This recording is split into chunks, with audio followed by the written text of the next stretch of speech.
Now, in the lead up to filming this, I've been met with a bunch of sarcasm when it comes to maths and audio engineering, like, use your ears, and if it sounds good, it sounds good. Yes, you're right, we should be using our ears, and if something sounds good subjectively, there's no need to kill it with correct mathematics. But, and a big but, is that I know at some point you've had a happy accident in a session you've never been able to recreate, or have used a plugin on a particular setting which works well on some material but not on all material, and you mightn't know why. That's where having a deeper understanding of signal flow, audio, and how our processing interacts with said signals will help us navigate sessions more effectively, efficiently, and successfully. Now, with that said, I'm going to lay out 4 different equations, some of which you may have seen, and list out practical use cases for understanding their effects in the processing we do in our work with audio. I'm also going to give you the next 3 seconds to subscribe and hit my notification bell, so when my next video drops on making masters louder without distortion, it's going to go straight to your inbox. Now first, I'm going to start with one I'd hope you've seen or been aware of, which is converting BPM to milliseconds. Now, not every plugin has a tempo or notation lock, and the equation is quite simple. BPM to milliseconds. Now, there are 60,000 milliseconds in every second, and we measure beats in how many beats occur in every minute, so it's quite easy. 60,000 over BPM equals, our time, or time. So I've got this song here we're going to work on, Wish You Well by Jazz, and it's at 125 BPM. So if we go 60,000 over 125, that equals 0.48, that's in seconds. So that is 480 milliseconds. I think that's approximately, I should write as well. 480 milliseconds for every beat. Now, this is really good for calculating reverb tails, especially with drums or vocals, and make sure everything sits nice and in a pocket. What I've got here is I've got the lead vocal. And with the lead vocal, what we're going to be looking at is getting the timing of this reverb and just messing around with it in the time domain. It's going to be very simple, but it'll be effective to understand how these beats fall in and out of the pocket. So let's go to the vocals. I've got a parallel chain set up here with this reverb on it. I'm going to mute the other two because I don't quite need them. This is just the default setting. And we know at 0.48 seconds, we're in the pocket of having a 1 beat of reverb tail. So let's have a listen to that. Lean on me when it gets lonely, doing fine on my own. Decays quick enough. Now again, if you want to have 2 beats, you can go 0.98 seconds. Oops, not 70 seconds. 0.98. Lean on me when it gets lonely, doing fine on my own. In that run, it's a little bit too long because it's not enough room for those next phrases to come in. So 0.48, having it at 1 beat, works quite well. I actually ended up going much longer on the actual record we released because I wanted a more washier sound and I just brought the reverb down. But it's good to understand how your time of your reverb interacts rhythmically with the material you're working it on, because it is a time-bound processor reverb. Lean on me when it gets lonely, doing fine on my own. Cool. Now, the second equation we're going to go over relates to the speed of sound and how we can use that to our advantage with pre-delays to give the listener psychoacoustic cues as to the size of a space. Now, published on the Australian Acoustical Society website, a paper from the International Congress on Noise Control Engineering titled Auditory Room Size Perception for Real Rooms, it states early reflections contribute strongly to a sense of space and perhaps the size of a room. This makes sense. Now, in a smaller room, the walls are nearer and closer and we hear those reflections sooner as opposed to when we're in a larger room. Now, with reverb, your pre-delay dictates the amount of time between the direct sound of the signal and the start of the early reflections, and we can calculate that time. I'm going to show you how to do this in practice and how it actually changes when we listen to it, the perception of how far away a sound source is compared to as near as it is. Sound travels at approximately 343 meters per second at 20 degrees Celsius. To figure out how fast sound travels across 1 meter, we're going to do the following. So in order to figure out how fast sound travels over 1 meter, we know that 343 meters travel every second. 1 over x, x is the time we're solving for, so 343, if we cross multiply, the ones cancel out, x equals 1 over 343, and that means x equals 0.0029 seconds. 0.0029 seconds is actually 2.9 milliseconds. So for every meter of travel of distance sound, 2.9 milliseconds. Now, we could get into some very advanced mathematics using calculations between mean free paths and room acoustics, but I'm going to keep it simple because that's well above my pay grade and just simply not practical. But for now, we can use some approximations to calculate early reflection times for small rooms, medium rooms, and large rooms. Let's do the calculation for, let's say we have a small room, a medium room, and a big large room. Now let's assume this one's 2 meters, the next one will make 6 meters wide, and the next one 20 meters wide. We're going to assume that the sound source and the people are going to be equally distanced from the sound source. That's our speaker, those are our sound waves, and that's you right there in the listening position, I guess. Sound waves and a person in the listening position. Now, the center of that would be about 1 meter, so let's just use approximations here.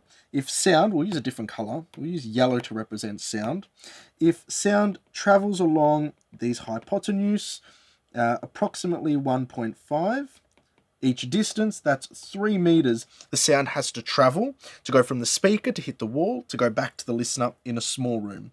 In a larger room, let's just say it's 4.5 each length, so that's 9 meters. And let's say in a large room, 20 meters wide, 10, let's just say it's 15. 15, so approximately 30 meters. Now we know per meter, sound travels 2.9 milliseconds.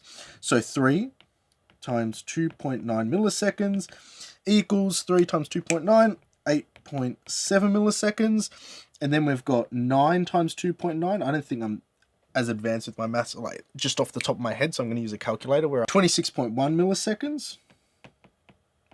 That's 9 times 2.9. And then we've got 30 times 2.9, 87 milliseconds. 30 times 2.9, 87 milliseconds.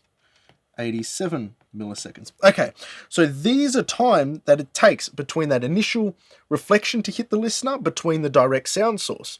So what we're going to do is we're going to head into Pro Tools and we're going to use the pre-delay on that reverb we set up first, and we're going to have 3 different settings. We're going to try one at 8.7, then we're going to try it at 26, and then we're going to try it at 87. And we're going to see if our perception, if our distance changes, and it does because I've done this test before I shot the video, but it's interesting to hear what's actually happening mathematically represented in sound. So let's actually do that.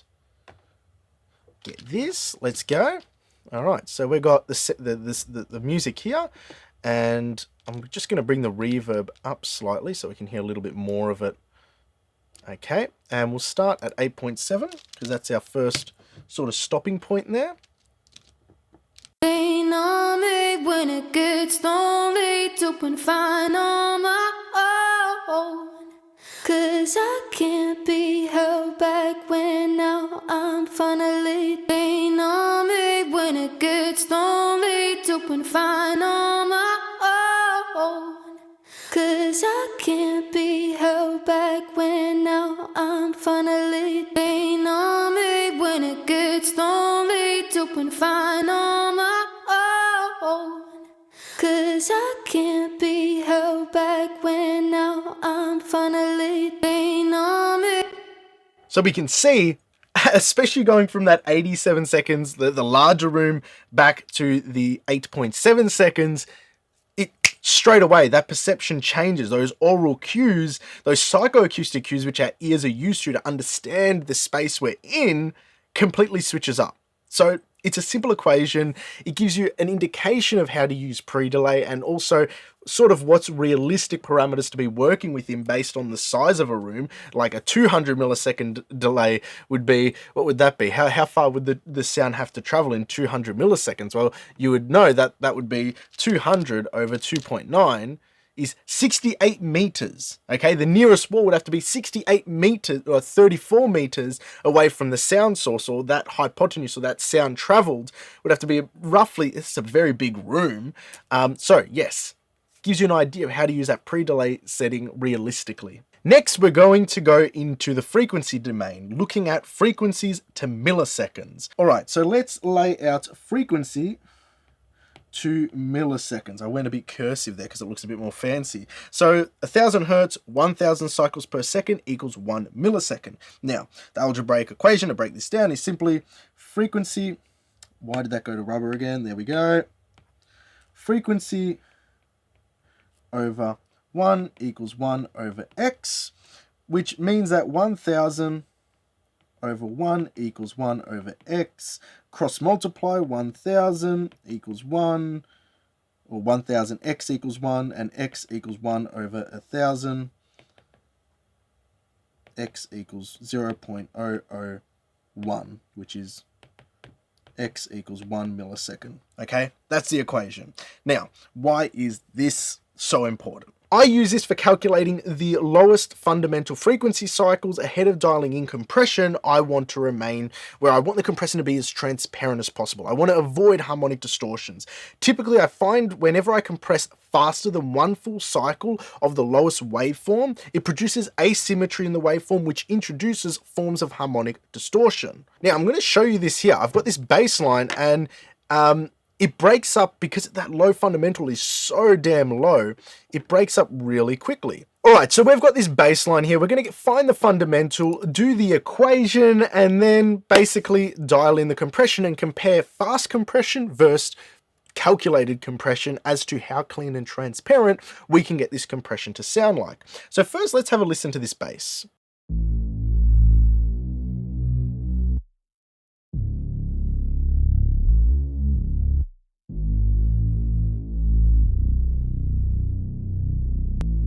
Okay, so that low fundamental is around 30 hertz. So let's actually calculate that quickly, record that quickly. So we've got 30 hertz over 1 equals 1 over x, 30x equals 1, x equals 1 over 30, x equals, what's 1 over 30?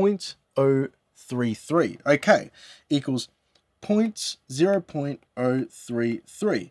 Which x equals 33 milliseconds, which means that if the compression time is faster than 33 milliseconds, it's going to asymmetrically affect that waveform of that lowest fundamental. And if it's slower, it won't, because it'll be moving slower than the speed of that cycle of the frequency. Now, let's actually dial this in. Let's do 33 millisecond attack, 33 millisecond release.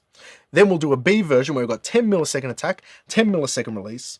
And let's see if the tonality shifts when we're moving too fast and if the actual slower time is more transparent. Typically, just fundamentally, it would be, but I'm using this equation because just mathematically it works out, and it's just an easy way to get the fastest compression times you can before you start introducing harmonic distortions of that sort.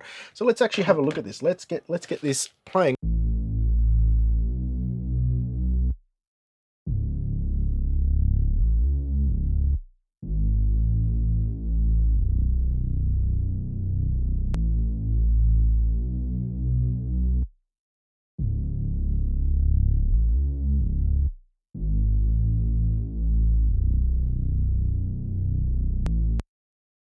Crunched down so hard when that gain reduction circuit was kicking in harder. You could hear that clearly, at least I could.